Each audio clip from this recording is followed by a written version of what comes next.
आज दास को हुक्म है कि आज का विचार रखने का। आज का ऐसा दिन है, इसी के 24 घंटे बाद कल हमारी आजादी का दिन है। 15 अगस्त देश आजाद हुआ और महाराज जी के जीवन काल में ही थोड़ी देर ही, जितनी देर वो रहे 47 के बाद 53 तक, लोगों ने बहुत मुसीबतें देखी। लेकिन महाराज जी के एक सहारा था, आसरा था, विश्वास था। उन नाजुक दौर से कैसे वो लोगों ने फिर अपने आप को खड़ा किया और आगे चले।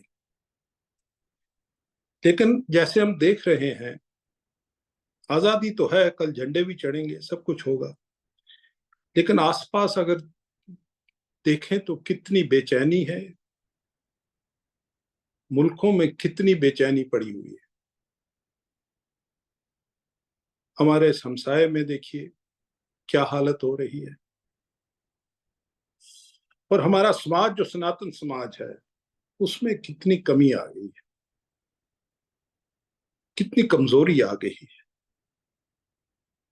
मैं थोड़ा माफ करना, मैं जरा मौजू से हट के बात कर रहा हूं, लेकिन मैं रह नहीं सका, क्योंकि महाराज जी ने एक बड़ी बात सच्ची और हदायत की थी कि प्रेमियों, छोटी जाति से मिलजुल के रहो, उन्हें पूरा सम्मान दो।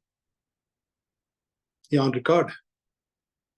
ये लोग कल सत्ता में भागीदार होंगे और फिर आपके साथ इनका रिश्ता ठीक नहीं होगा। इनफैक्ट महाराज जी तो पूरे सेकुलर थे। उन्होंने हर,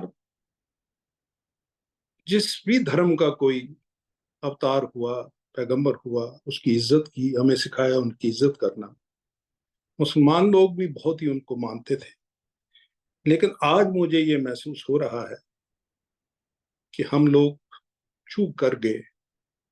हमने अपने हिंदू संगठन को इकट्ठा नहीं किया, और हमसे जो छोटे, जिन्हें हम छोटा समझते थे, महाराज उन्हें छोटा नहीं समझता था। वो कहते थे हमेशा कि आप उनकी इज्जत करो, उनको प्रेम करो। वो भी एक हद तक महाराज जी ने एक लकीर रखी थी, लेकिन इससे जो क्या होगा कि सनातन धर्म जो होगा मजबूत हो।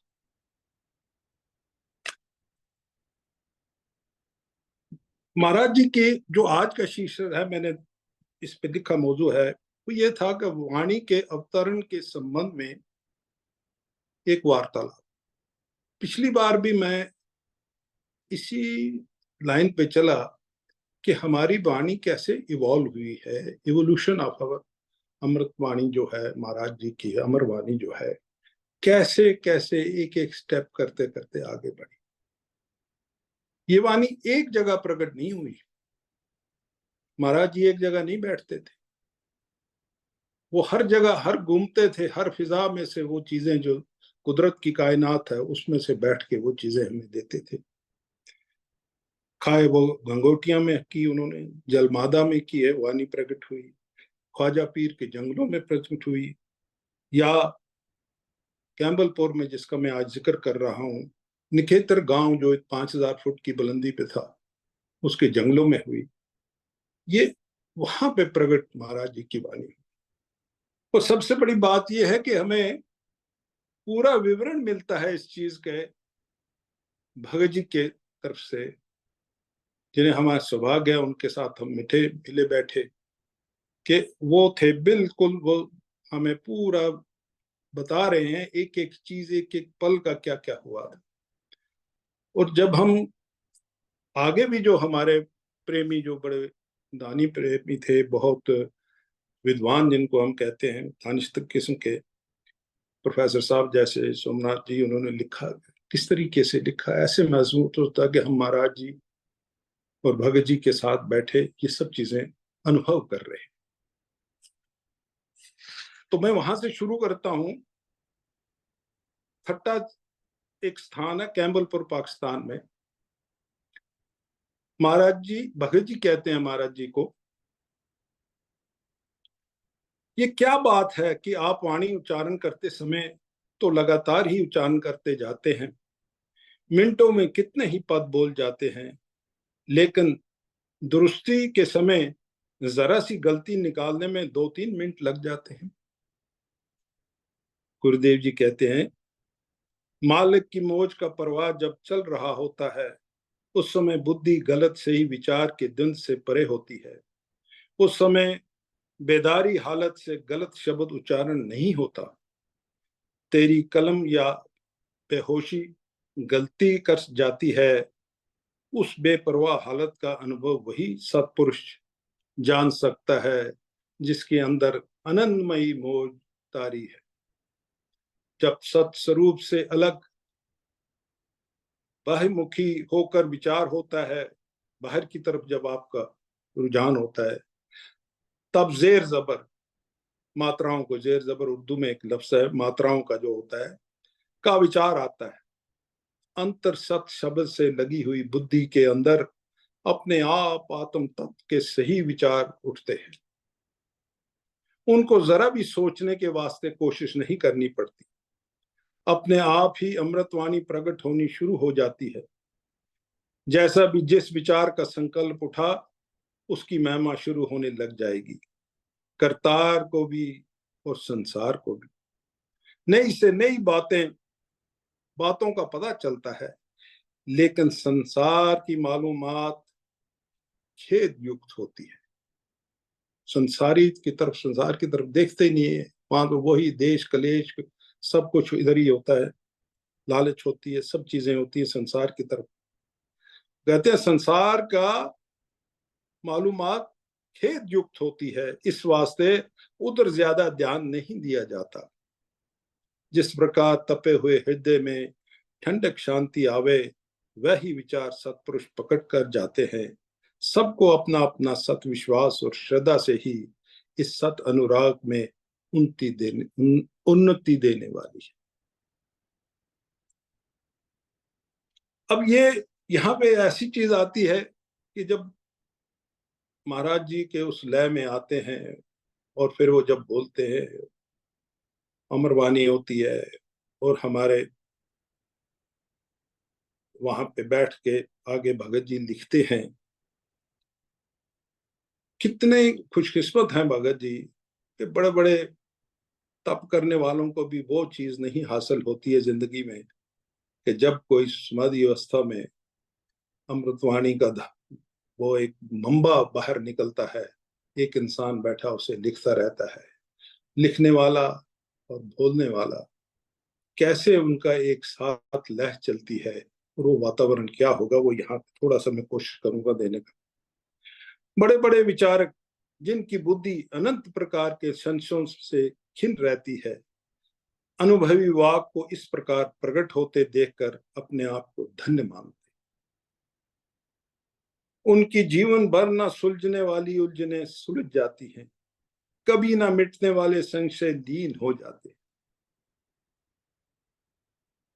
तो जब वाणी प्रकट हुई, तो वो महाराज जी जिस वक्त वाणी आ जाती थी, लिख लेते थे, उनको दुरुस्ती करते थे सुबह उठ के, फिर भगत जी को बोलते थे आज बोल। हम तो कितनी बार इतनी उम्र में पढ़ते आए हैं, हमेशा पढ़ते रहेंगे, सबने सुनी है, लेकिन उस समय प्रकट होकर जब वो बोलते हैं तो क्या लिखते हैं, मैं वो आपको सीन बता रहा हूं। मैं उससे लय में नहीं बोलूंगा। पूरन साधु जब मिले, तब पाइये निर्ना तत्ज्ञान, मंगत महिमा साध करें, कृष्ण धनंजय ताई बखान। धन साधु धन तिसकी संगत, धन तिसका उपकार, मंगत गूढ़ी धूड़ी चरण की, धूल चरण की, करे कोट पाप को छाड़। सो वड भागी जीव है, जो सेवे साचा साध, मंगत दृष्टि दयाल से छीन बहे अपराध। कि जब मोमिन की नजरें पड़ती हैं तो किस्मत बदल जाती। और अंत में जो महाराज जी ने ये बोला है, पता नहीं क्यों मुझे इसमें कुछ बहुत अजीब सी हलचल मेरे अंदर पैदा होती है। ये मेरी सोच है, पता नहीं आप लोगों की क्या है। मैं तो जितनी कम सोच या ज्यादा सोच जो भी है, कुछ एक अजीब सा लगता है कि हमें किस लेवल पे ले जाते हैं। ब्रह्मा विष्णु महेश्वर सभी संत स्वरूप,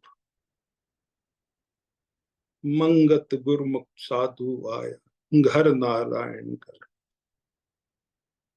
मैं निचली लाइन लेता हूं पहले, मंगत गुरमुख साधु आया, धर नारायण। ये निचली जो लाइन है, इसको हमने कबूल कर लिया। हर प्रेमी जो है हमारे संता बरादरी का, पूरा यकीन है कि ये अवतारित पुरुष है, इसमें कोई दो राय नहीं है।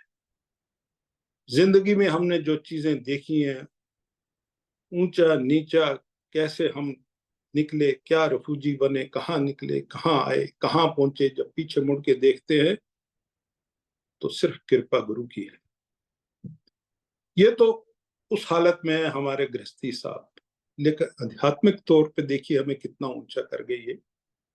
ब्रह्मा विष्णु महेश्वर सभी संत स्वरूप। अब संत का एक रुतबा होता है, महात्मा का एक रुतबा होता है, एक संत का रूप दे दिया उन्होंने। ब्रह्मा विष्णु महेश का एक उन्होंने यहां रुतबा खड़ा कर दिया। अब ये मैं अपनी बात कहता हूं, दूसरों के लिए मैं गलत भी हो सकता हूं। अब मैं ये सोचता हूं कि महाराज जी ने कहा ये है देखो, मैं कहा जी देख लिया। फिर मन में ख्याल आया कि इसके पीछे भी तो देखूं।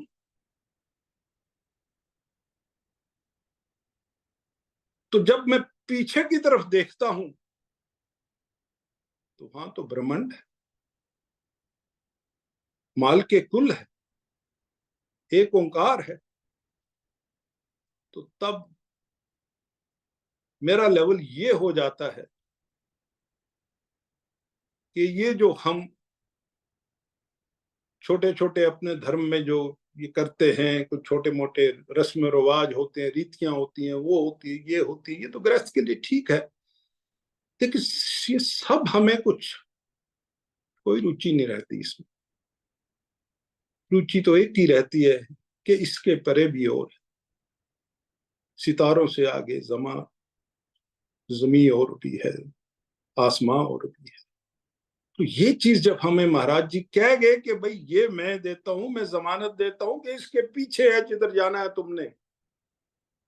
गृहस्थ तक बात ठीक है, रखो उधर तक ही है, पर अगर आगे जाना है तो मैं कह गया हूं यहाँ पे, क्योंकि वो हमें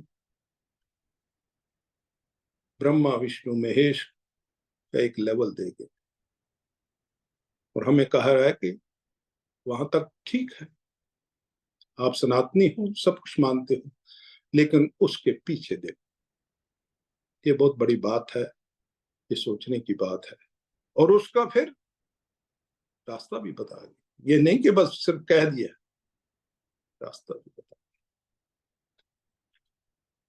ये थोड़ा कुछ ज्यादा हो जाएगा मेरे अपने हिसाब से, मैं आगे बढ़ता हूँ। प्रोफेसर साहब लिखते हैं, उस दिन शब्द पाठ करके भगत जी चाय लेने के लिए जब नीचे कैंप पर पहुंचे तो वो क्या देखते हैं कि वहां अभी तक खाना तैयार नहीं हुआ था।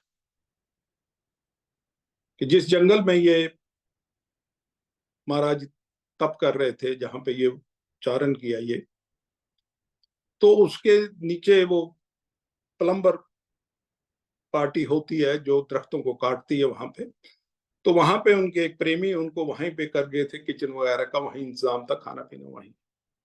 तो उधर फिर ये मनासी दास जी का एक ये भी आता है, इनका एक थोड़ा सा रोचक है कि कैसे वो नीचे जाते हैं कि भाई अब देर हो गई है, कनस्तर लेके उठा के साथ में जाते हैं और साथ में एक बोरी लेके जाते हैं, रस्सी लेके जाते हैं नीचे पानी लाने के लिए।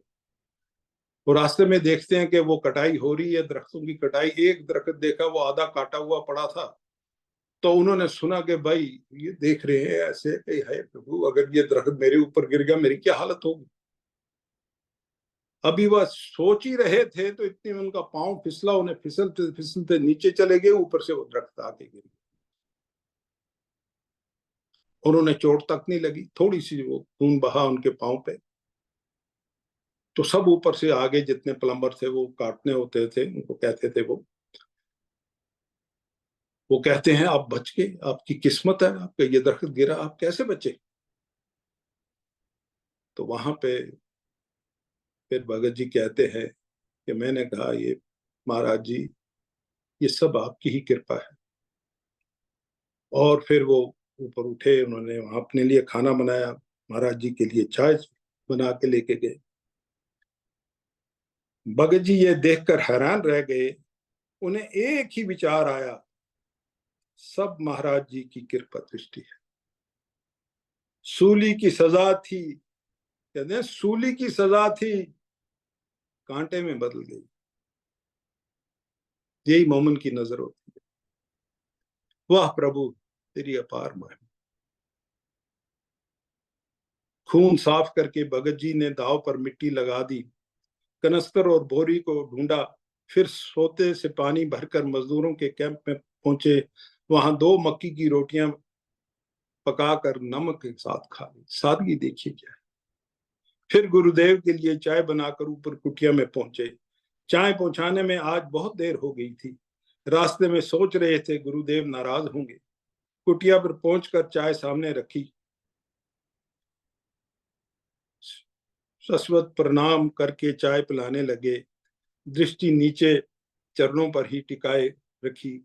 गुरुदेव कहने लगे, फकीरों के साथ रहने में कितना कष्ट होता है। भगत जी ने सिर उठाकर देखा, लगा जैसे गुरुदेव क्रोध मुद्रा में हैं। कहने लगे, होश से सब काम किया करो। मारे डर के भगत जी ने आंखें नीचे कर ली। सोच रहे थे कि आज विलंब के लिए खूब डांट पड़ेगी, लेकिन गुरुदेव कह रहे थे, दया भी अंग संग होती है। इतनी बात है कि सब जानी जानते, तो उन्हें कैसे मालूम है कि ये हादसा हुआ वहां। फिर उनको कहते हैं, भाई दया भी हमारी तेरे अंग संग ही रहती। भगत जी ने देखा कि गुरुदेव मुस्कुरा रहे थे, उनके आंसू निकल आए। वह लिखते हैं, उस समय की कृपा दृष्टि को भूला नहीं सकता। जब भी वह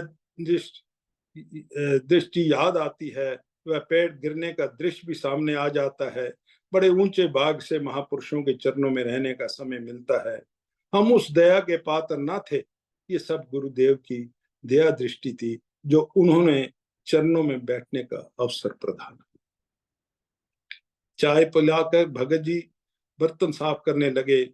श्री गुरुदेव बोले, जाने कितने जन्मों से बर्तन साफ करके अब सत्पुरुषों की शरण में आए हो, जरा होश से सेवा करो। अब यहाँ महाराज जी का दूसरा किरदार आता है कि उस इलाके में बहुत से मुस्लिम, वो इलाका ही मुस्लिम बहुत लोगों का था, ज्यादा वहीं रहते थे। तो खैर उन दिनों इतना भी रोष नहीं होता था एक मजहब में दूसरे मजहब में, जो आजकल ऐसी दुनिया में अलग अलग किस्म के लोग पैदा हो गए। वो एक दूसरे की इज्जत करते थे, अच्छे लोगों को समझ लेते थे। उसी समय जंगल का गार्ड अपने साथ कुछ नमाजी मुसलमानों और एक मौलवी को लिए हुए उपस्थित हुए।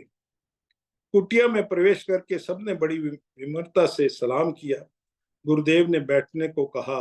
वो कहने लगे, फकीर जी हमारे लायक कोई खिदमत हो तो फरमाओ। और वहां तो उर्दू में वार्ता है, थोड़ी सी कोशिश करेंगे, उसको दिखाएंगे। गुरुदेव ने उत्तर दिया, अपने आप को अलग समझना ही कुफर है। महाराज जी यहाँ कहते हैं उनको, अब ये एक सेमिनार सरमन दे रहे हैं उन्हें, कि अपने आप को अलग समझना ही एक कुफर है। सब कुछ उस जाते कमाल का मंजर है। अब ये जो जाते कमाल है, जाते कमाल तो वो ही होता है, प्रभु जो महाप्रभु है उसी के बारे में वो कहते हैं मंजर है। खुदा परस्ती यही है कि उसे जाते पाक को हर शय में देख और हर जगह उसे मौजूद समझे। कि खुदा की प्रस्ती यही है कि हर शय जो है दुनिया में, हर शय जो है उसको, उसमें तू परमात्मा का अंश देख। हर शय में जब तू देखेगा तो खुद तू समझ आएगा कि ये कुदरत क्या है। सिर्फ मंदिर मस्जिद में ही वह कैद नहीं है, ये तो सिर्फ इबादत की जगह है। ग्रंथ, वेद, अंजील, कुरान पढ़ने का मतलब ये है अपने अंदर सच्चाई और सफाई आवे, नफरत व रंजिश के जज्बे से पाक होकर अक्ल सलीम, जिसे सद्बुद्धि कहते हैं, अक्ल सलीम से वहद लाशरीक, लाशरीक होता है अपने आप को डिसएसोसिएट करना, कि जैसे हम भगवान को करते हैं वो हमारे साथ नहीं, वो अलग है भगवान, वो किसी के साथ नहीं, वो सबसे न्यारे हैं, अलग। उस लाशरीक को पहचान कर, कि लाशरीक जो मतलब जो किसी का शरीक नहीं, सबका शरीक है टोटल में, लेकिन किसी एक का शरीक नहीं। मजहब की फांसी से निजात पाकर लम्हदूद ताकत को समझे, कि मतलब ये है कि अनंत ताकत, लदहदूद का मतलब होगा जिसकी कोई हद ही नहीं है उस ताकत को, जिसे हमें अनंत ताकत का वो परमात्मा का ही होता है। जिस ताकत के सब जीव जंतु आदमी से चींटी तक चलते फिरते नजर आ रहे हैं, उसका ज़हूर सब दुनिया को जाने। अपनी खुदी को खत्म करें, अहम, इसको हम खुदी कहते हैं, खुदी को कर बुलंद, इतना जब हम बोलते हैं अपने अहम को खत्म करें, तब इस जिस्म में मौजूद जान का पता चले और खुलासी, खुलासी का मतलब मुक्ति हो जाए। गुरुदेव के कितने गूढ़ अल्फाज थे उर्दू के, ये फारसी के लफ्ज है, लेकिन क्या थे ये भी हमें पता 8वीं तक ही पढ़े। यही सब चीजें जो है ना बिल्कुल अशर्त में हमें डाल देती। गुरुदेव बोले, अब मौलवी बोल रहा है, उनको तो इस्लाम में खुलासी का मतलब मुक्ति का तो पता ही नहीं है। मौलवी साहब कहने लगे, पीर जी खुलासी का क्या मतलब है? आपके कहने के मुताबिक और भी जन्म लेने पड़ते हैं, हम आवागमन का मसला नहीं जानते, इस्लाम में तो है ही नहीं आवागमन का कोई। गुरुदेव बोले, जब तक दिल में ख्वाहिश दर ख्वाहिश पैदा हो रही है तब तक अजाब खत्म नहीं हो, कि जब तक आपके दिल में ख्वाहिशें रहेंगी तब तक आपकी गुनाह की सजा जो है वो खत्म नहीं होगी। तो पाप का आपने किया वो खत्म नहीं हो सकती है, आपको फिर जन्म लेने ही पड़ते हैं। अजाब यानी सुख दुख शरीर द्वारा ही महसूस किए जाते हैं। मौलवी कोई 2 घंटे तक वार्तालाप करते रहे, तब कहने लगे, खुदा की मेहरबानी है आज आपकी जियारत होगी। कितना उच्च पद दिए, जियारत दर्शन हो गए, हमारी बड़ी खुशकिस्मती है। ये हमारे महाराज के ये एक पर्सनैलिटी का अलग हिस्सा था। बड़े विनम्र भाव से सलाम करके उल्टे पांव मौलवी साहब और साथी कुटिया के बाहर निकले। उस समय शाम होने जा रही थी, कुटिया में अंधेरा हो रहा था। रोज की तरह आग तेज की गई। जब रात काफी हो गई तो गुरुदेव समाधि में चले गए, उसमें समाधस्थ हो गए। वाणी का प्रवाह बहने लगा। अब ये वॉल्यूशन हो रही है, यहाँ पे वो अब वाणी निकल रही है। भगत जी ने आज भी उस लिपिबद्ध किया।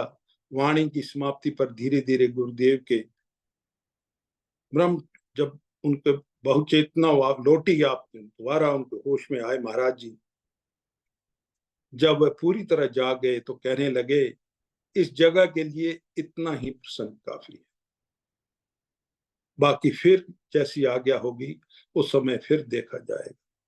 कि उस धरती, उस पोर्शन, धरती के उस पोर्शन पे, उस जगह के लिए वाणी उतनी ही प्रकट हुई।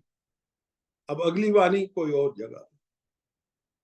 ये महाराज का इसमें राहत बहुत गुजर गई थी। भगत जी थक गए थे। गुरुदेव ने उन्होंने सोने की आज्ञा दी। सोने से पहले उन्होंने प्रार्थना की, प्रभु जी। अब महाराज जी बीच बीच में कुछ ना कुछ चीजें आसपास देखते थे।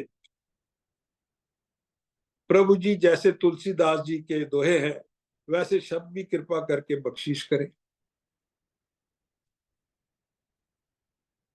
महाराज ने उत्तर दिया, ज्यादा लालच नहीं करना चाहिए, चुप करके आराम करो। भगत जी गुरुदेव के चरण दबाकर सो गए। प्रातः जब स्नान करके गुरु जी चरणों के उपस्थित हुए तो गुरुदेव ने कागज के टुकड़े में भगत जी की ओर फेंके, कहा, पहले इन्हें पढ़कर सुनाओ। भगत जी ने देखा कि उनके कागजों पर दोहे लिखे थे। वह पढ़ने लगे।